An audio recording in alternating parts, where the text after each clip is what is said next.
In part 3 of functions and graphs, we are going to look at factored form. We've looked at standard form, we've looked at vertex form, and now the last form that we're going to look at for quadratics is factored form. So first we're going to define it, then we're going to convert from standard form to factored form, and then we're actually going to be able to find our x-intercepts very easily when we're in factored form. So your goal in this lesson is to be able to identify if a function is in standard form, vertex form, or factored form, now that you know all three. And then be able to factor a quadratic in standard form to convert to factored form and use those factors to find the x-intercepts. So let's look at what a generic factored form is. Factored form of a quadratic is f of x equals a times x minus r1 times x minus r2. So that a, again, is the same a from before. This is your leading coefficient. Okay, and then these other two are your factors. We'll see how they're connected to the x-intercepts in a minute. Okay, if I want to convert from standard form to a factored form, guess what I do? I factor. Okay, but don't forget to look for a GCF first, and then finish factoring your quadratic. All right, so let's just practice a couple of times here. Example 1 of x equals 2x squared minus 2x minus 24. Okay, first I look for a GCF, which I think we have one, and that would be 2.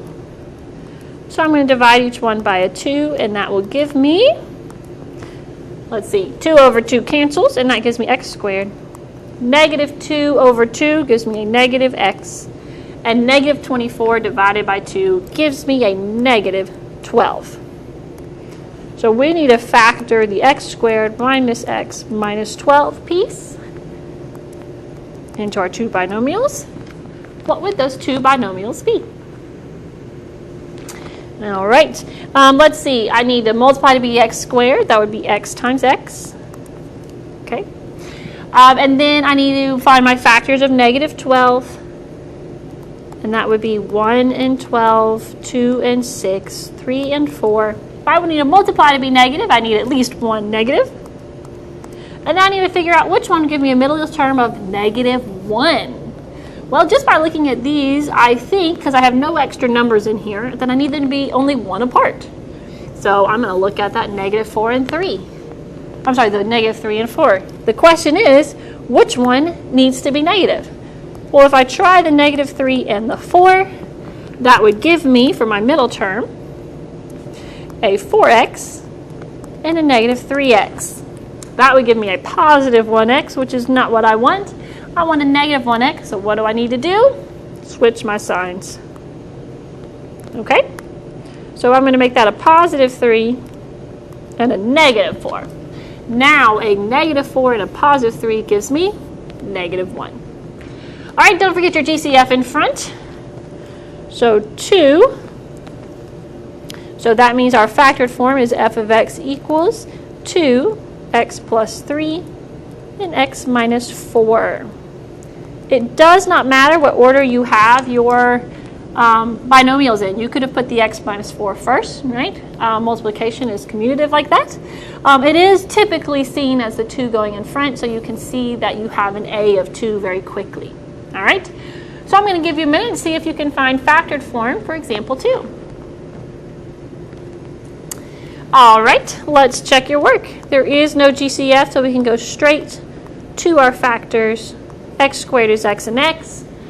I need something that multiplies to 20 but gives me a middle term of negative 12, and I do believe that would be a negative 10 and a negative 2. I need two negatives so I can multiply to be positive, but when I add them, I still get a negative number. That would be a negative 2x.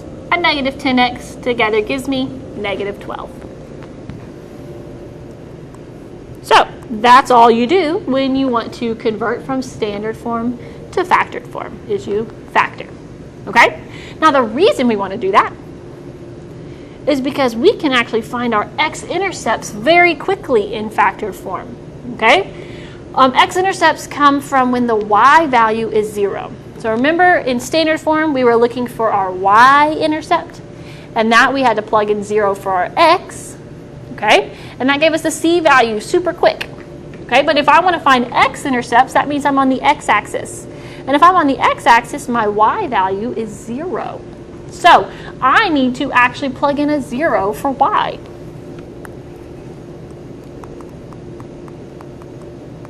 So then the question becomes, how do I solve for x? Well, I can't use traditional methods because I have an x squared and an x.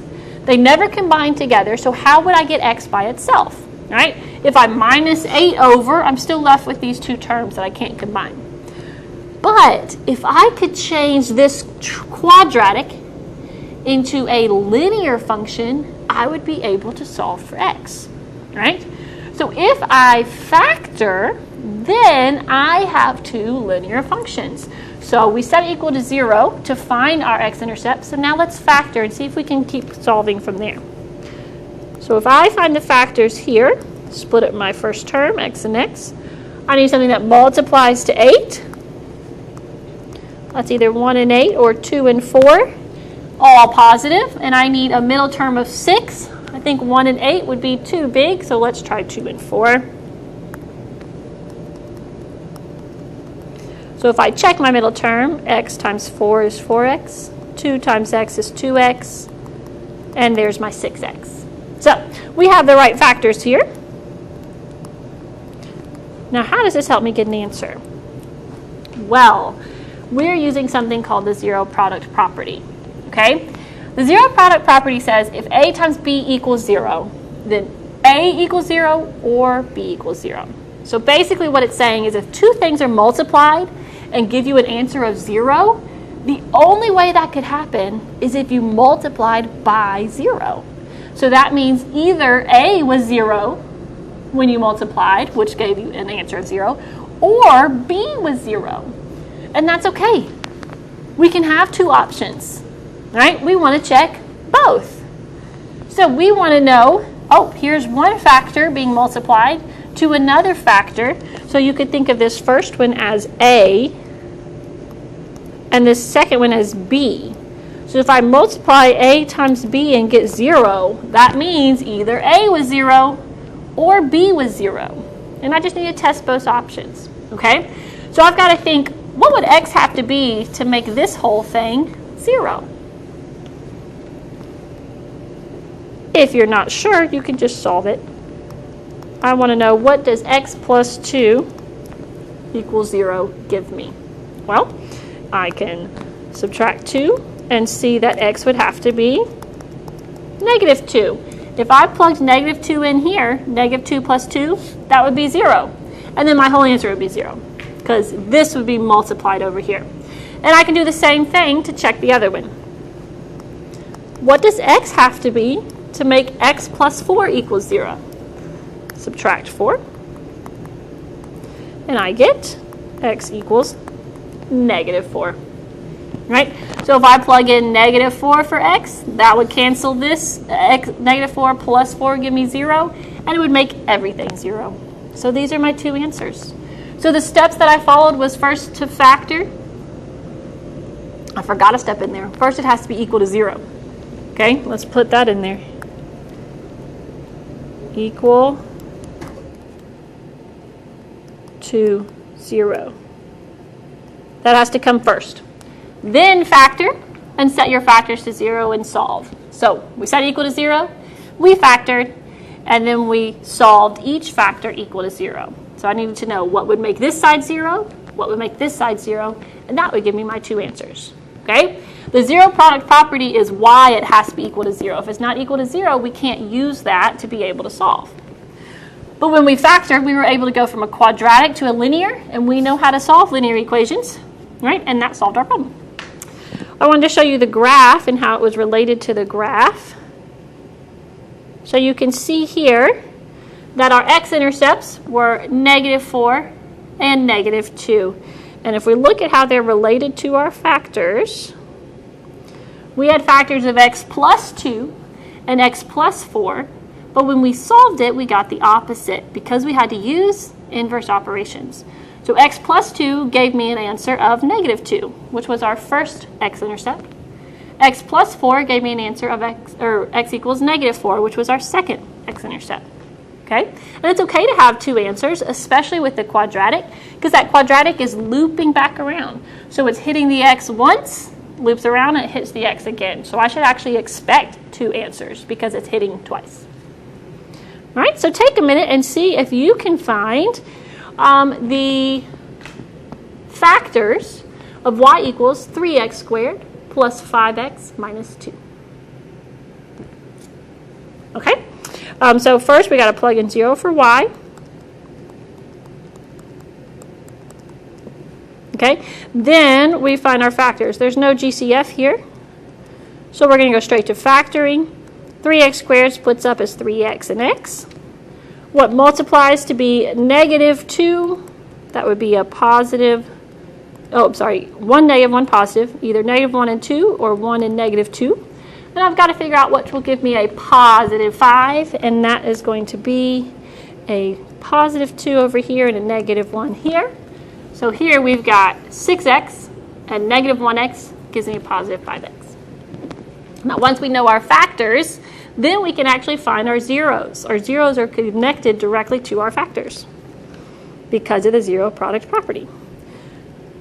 I need to know, what does x need to be to make 3x minus 1 0? This first factor 0.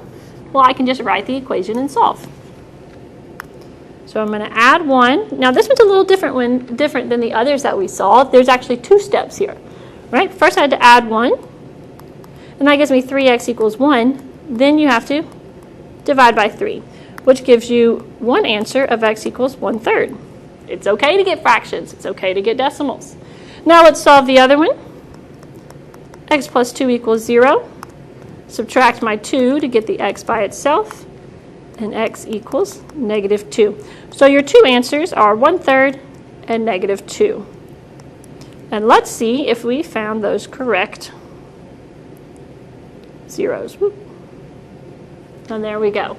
So 1/3, a little past the 0, and negative 2. Now since we're talking about points on a graph, we should probably write these as coordinate points. And when I write an x-intercept as a coordinate point, my y value is 0. So that would be the coordinate point 1/3, 0, and negative 2, 0. Okay? So if you're talking about solutions to a quadratic, you'll see this. But if I'm asking for the actual x-intercept points, I would want them written as coordinate points. So factored form is directly related to the x-intercepts on your graph.